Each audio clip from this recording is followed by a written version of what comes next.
Hello, and welcome to episode 9 of the SomerKnits Podcast. I can't believe it's episode 9. Um, if you're new here, welcome. And if you're a returning viewer, thank you so much for coming back. I'm not sure how much I have to share today because I feel like I haven't gotten a lot done, which is kind of silly because I do have a finished object. And I have been plugging away at other things, but life's been busy, and so I may not have finished nearly as much as I have in previous episodes. Also, I've had very itchy cast on fingers, and I've been trying to control them, so I have not cast on anything new since the last episode, but let's just dive right into it. I have a cup of Genmai cha, and that is keeping me nice and toasty today. It's actually not cold enough here for me to wear my finished object, but there's just a little bit of fall in the air today, so I am not surprised. Okay, I am delighted that fall has finally decided to make an appearance in my part of the world. It seems like it took forever. And the temperatures have gone back up into the 80s, so we've had some dips, but afternoons are hot. So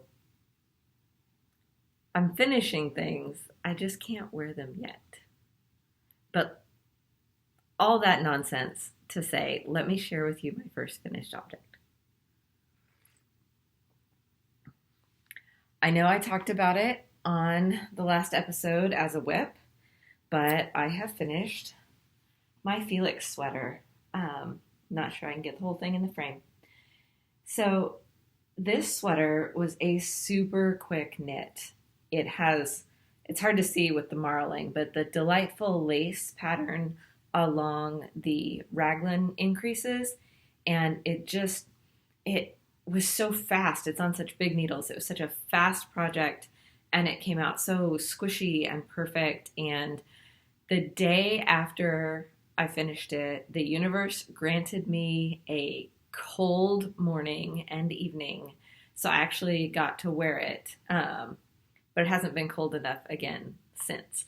So I used some 100% alpaca that was a silver color and a brown color that were plied together, and that was a DK weight, and then I used a fingering weight of this green that you see in there. It's 316 Dye Studio. I know I've talked about it before. The color is emerald. And I held them double to achieve gauge.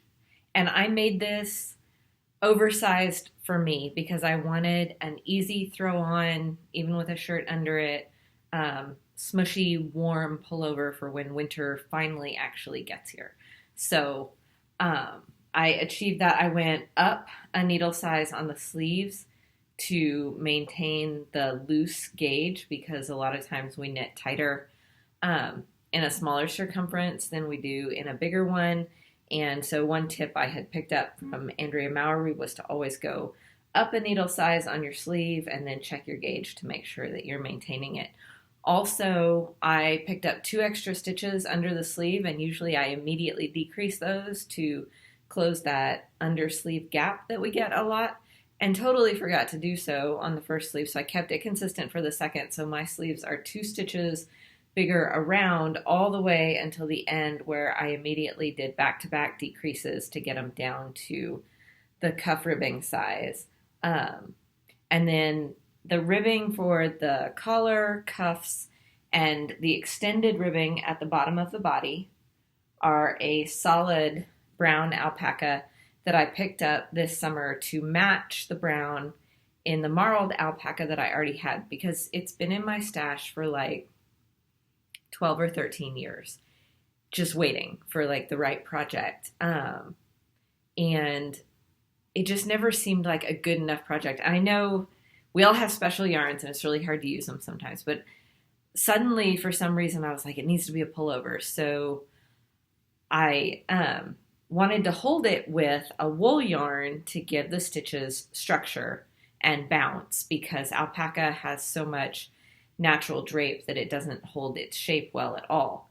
But you can see that holding it with that fingering weight wool, it is keeping its shape really well. It's still super drapey and wonderful on, but the sweater itself is holding its shape. The stitches are well defined. It's not stretching out. It's a perfect fit. So I would definitely say if you have a yarn that you aren't sure about how well it's going to hold its shape, I think that one good option is to hold it double with a wool that will keep its shape. And that way you can have that special yarn in something you can wear and really get to use it, because now it went from just sitting in my stash baskets to something that's going to be in my closet and that I can get comfort from over and over and over again. So I'm super excited about the Felix pullover. I highly recommend it. The pattern is very simple, very well written, easy to follow, quick because of the large needle size. I just can't say enough good things about the Felix. And I know a ton of people have made it, and every single one I've seen is beautiful. You can obviously go down a size if you want a more fitted look. I wanted like I said, a looser throw-on, slightly more boxy look. So I did go with the 3rd size, I think. So I could have done the 2nd size for a more fitted look. I went with the 3rd size for bigger throw-on, floppy look. I know that in episode 8, I showed the almost finished cloche I made for my sister. I did block that and sew on the charm, and so I will insert a picture of how that looks finished, because I think it came out great and she really likes it. But that is it for finished objects. Obviously to knit a Felix pullover, for me, in less than 2 weeks, because work, kids, all the things going on, I pretty much spent all of my time working on the Felix, which was totally worth it. 100% happy that I did that. I feel like it was the mental break that I needed, because it was a fairly easy knit. Once you get past the raglan increases, it's just stockinette in the round. And then I did extended ribbing on the body. And even that is fairly mindless. So it really was the mental break I needed, the physical break I needed. I'm not having any more pain in my wrists. I really do think it was work related, not knitting related. I've adjusted my chair at my office and just had to put a footstool underneath my desk so that my legs aren't hanging, because that pulls on my hip and hurts. So no more wrist pain. Everything's going well. I do have a couple of works in progress, and I think you've seen them both before, but they both have progress. So, first one is I needed a new mindless project in my backpack for those random times when I can just put a few stitches in or a row or two. And the Felix had done that really well for me after I got past the yoke, but I didn't have anything like that except for that sock that I started at the festival. So it's going to be a shorty. And I had finished the cuff and just not gotten around to turning the heel. So I have started, obviously it's going to be a heel flap and gusset, but I've started turning the heel. I love the purple with the super busy, the colorway is Honeydukes. And then this is leftover purple from my Casa Grande sweater, which I will definitely show you all at some point. I wore it to work on Monday, so I'll probably insert a picture at the end. But these socks are fun and coming along really well, and they feel very fall to me, so hopefully I can get moving on that one and then maybe a second one. So I still haven't cast on the second sock for my sister. Her birthday was Monday, and I gave her the hat instead, so the socks are going to wait for Christmas. But I need to do that because it was a really quick knit, and that would be another thing I could probably just throw in my backpack and work on as I got a chance, or sitting around waiting for the kids at their activities. Anytime that I just had a moment to throw a few stitches on. The other thing that I have been working on, which has mostly been my evenings when I'm home, we did not end up being home much this weekend. So my normal oh, I busted through a lot of knitting time didn't happen. We were just on the go too much. But that's okay. I had really missed seeing people, and we got invited to an outdoor event, which was really nice.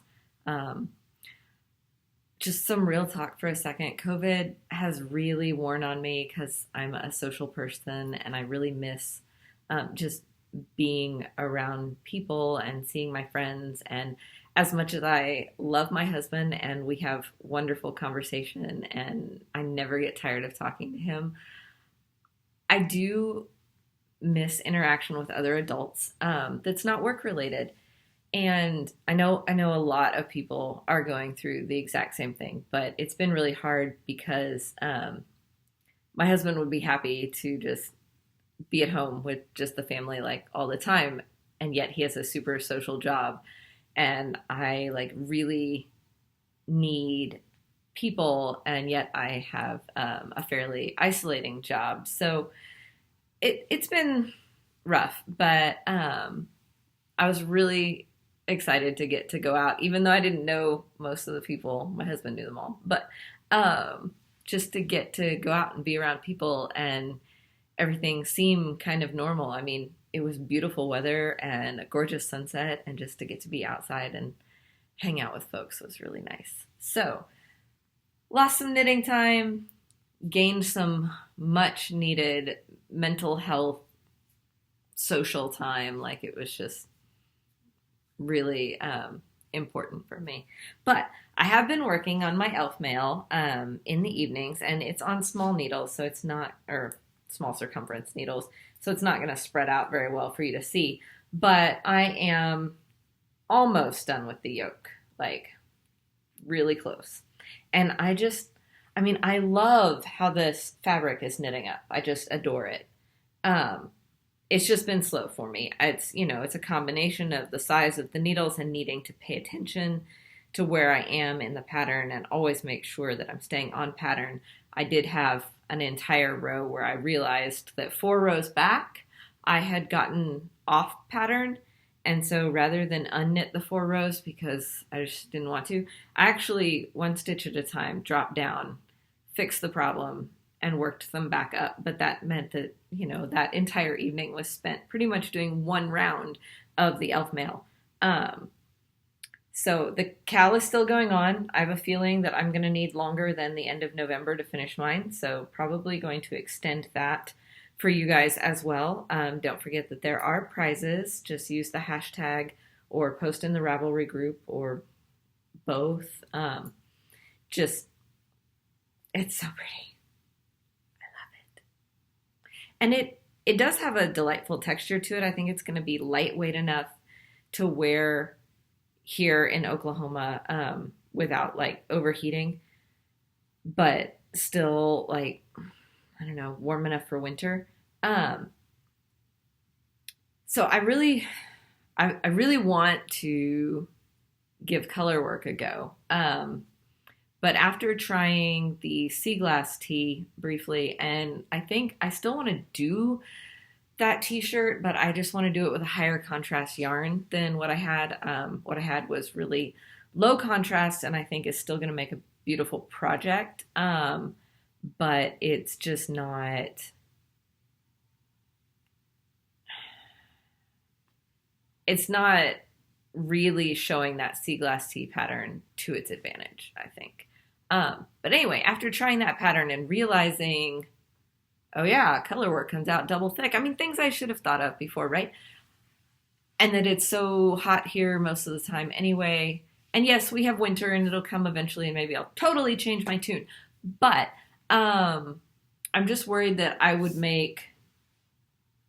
to need to make something in color work that is fingering weight or sport weight at most, because if I go any thicker, there's going to be this very brief window of time where I could actually wear it. And that seems like a lot of work for something I wouldn't really get to wear. So I think that because only the yoke would end up double thick, that I still want to do the bean and olive sweater, olive and bean. The Andrea Mowry pattern that originally just had the kid sizes and it's got the hearts on the yoke. But then she came out with the adult size one. I think I want to do that one as my first colorwork sweater, just because it's only the yoke and it should be super simple, hopefully. And my daughter likes it, and I think matching sweaters would be a lot of fun. So I mentioned I've had itchy cast-on fingers. I want to cast on all the things. I had to talk myself out of signing up for a couple of test knits because I know that I need to do my Christmas knitting and things, but I've seen so many beautiful patterns coming out, and it's very exciting. I did purchase the Andrea Mowry pattern that came out yesterday, the cardigan, because it is more my speed than a lot of her other cardigans, and I love the smooshy texture of the rib, so I think I want to give that one a go, but I think it's going to have to wait until maybe the spring. I don't know, later after Christmas. But I do find I wear my Easy Eyelet Yoke cardigan all the time. And as much as the purling all the way back was a pain and I'm afraid of steeking still, and I know I've gotten a lot of comments with steeking encouragement, but this new cardigan pattern by Andrea Mowry just looked like it would be totally worth it to try. It looks like something I could throw on like every day. So I did buy that one and started looking at yarn, and then talked myself out of yarn. And I actually think that I have the perfect set of mini skeins. I just need to decide if I want a cream color base yarn or like a super light gray, because I want to go very neutral with the background yarn, and then I have the perfect colors for the stripes. So very excited there. The set is called Easter Eggs, if that gives you any idea. Oh no, Easter Peeps of the colors. So I think it'd be really pretty. And it would go well with my very colorful wardrobe. So other things I've wanted to cast on, like I skeined up one of those yellow skeins that I showed a few episodes ago that I ended up with the day I went into the local yarn store looking for one thing, came out with something totally different. I skeined it up because I was like, okay, I could swatch. And then I talked myself out of it, and I spent more time on my elf mail. And then like I looked at the yarn I have for the Pink Fizz and thought, okay, I could start that. And then I was like, no. So it's been a whole lot of talking myself out of starting something new. What I need to do is my sister's second sock, the Phelan Fox cowl for my sister-in-law for Christmas, so I don't forget to do that. And then the finish along. So one of my goals for this week, I have a sweater that I started for my dad like 10 years ago. Okay, more than 10 years ago. But we're just not even going to talk about how long ago. Anyway, one of my goals was to get the dining room table cleaned off because my kids keep throwing stuff on it, and spread out all the pieces because it was one of those ones that you had to seam, figure out where I left off, which I think was in the final sleeve because, Sleeve Island and all that, and actually put the sweater together and give it to him for Christmas, which will be awesome for my finish along because that will get like a huge project bag cleaned out, and awesome for my dad because like this sweater that I've had just sitting there, he'll actually get to wear it. Now, hopefully the yarn is in good shape. It's been packed with lavender and cedar and stuff. And I believe the yarn was Baracco Remix, so it's not 100% wool anyway, but I think it's still in good shape. I need to just get it out and take a good look, make sure the size is still appropriate and everything. It's so daunting that I work it up in my head and then I get scared and I don't even go look at it. So I need to do that. And then also I have a half-finished Afghan lightweight in one of the end tables in my living room that's actually a chest. So I will have to move lamps and doilies and things, plants, stuff off of that chest to actually open it up, pull the blanket out, and see how it's faring. And it's not wool either. It is like big box store yarn because I was making it originally as like a throw blanket for my parents' lake house.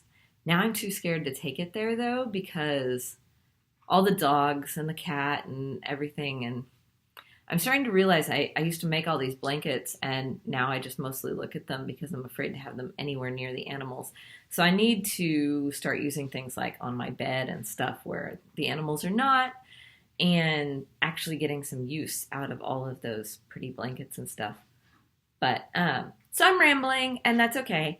I don't really have anything else. I don't have any acquisitions because I've been very good, kind of. I did place an order with Fiber for the People, and I had been waiting to order forever from her, but I got a gift certificate last Christmas, and I was just completely indecisive, like what pattern did I want to make, and then I could pick out yarn for the pattern and all that. So actually I ordered yarn for the Even Fall, the Andrea Mowry that is knit in merino singles, and it's 3 colors, so I ordered some hopefully gorgeous colors for that. And then I ordered a whole set of hemp merino sport to do a Chloe sweater because I just wanted another like oversized, comfortable, throw it on. And I kind of love that look that the hemp merino gets when it's dyed, where the hemp doesn't really take the dye, but the merino does. And so you get this really interesting depth to the color. So I'm really excited about that also, but I realize it's going to be like a while till that order arrives. But I did place the order and I'm super excited. And I've ordered more pottery recently, but I peripherally learned about some of these potters that I've ordered from via the knitting community because some of them are crafters or have done giveaways with in partnership with various knitting businesses and stuff. So I'm really excited about increasing my handmade collection. This cup, actually, my husband gave me for Christmas last year, I think. And my kids got noodle bowls from the same maker, but it's really pretty, and I can't remember the maker.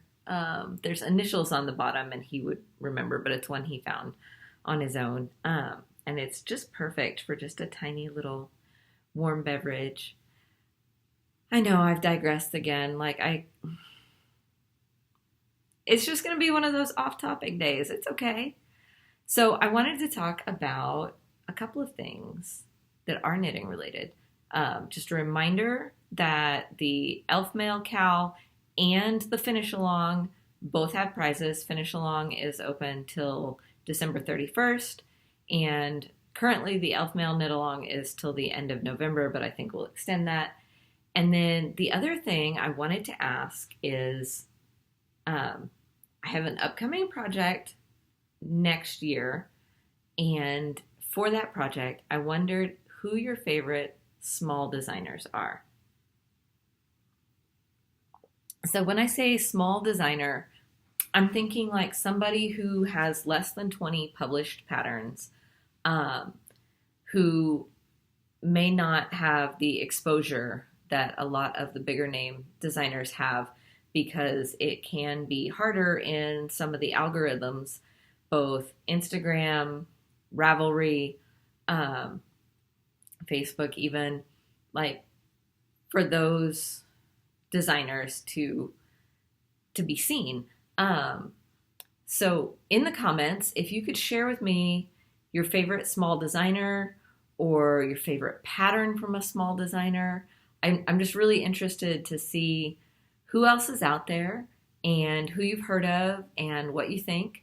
So yeah, just put those referrals down in the comments. Your favorite small designers. I'm really excited to explore more. I know there are a lot of patterns I want to do from bigger name designers, and a lot of those people have legitimately achieved their success because their designs are amazing. But that doesn't mean that I don't want to explore and look at amazing patterns from smaller designers as well. I know that there are tons out there, and there's got to be more than I can possibly find on my own. So I figure that the best way to find more is to ask you guys.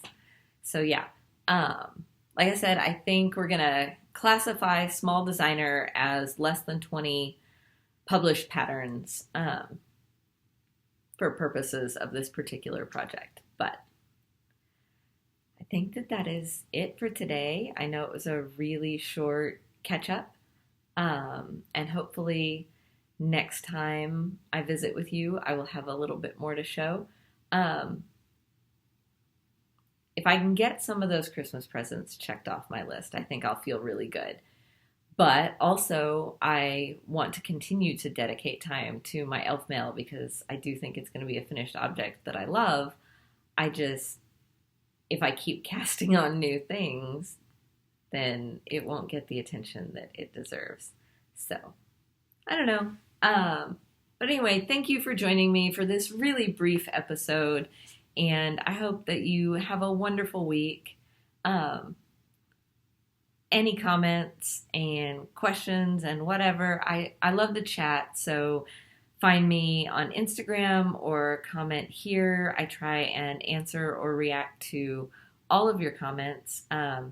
Every thumbs up, every subscription, it means the world to me. So no pressure, but if you like the videos, if you'll hit that like or subscribe, it just, I don't know, it always brightens my day. And I know it's not about the number of subscribers. It's just, I feel very supported whenever somebody takes the time to say something or to like the video. I just, gives me warm fuzzies. So, till next time.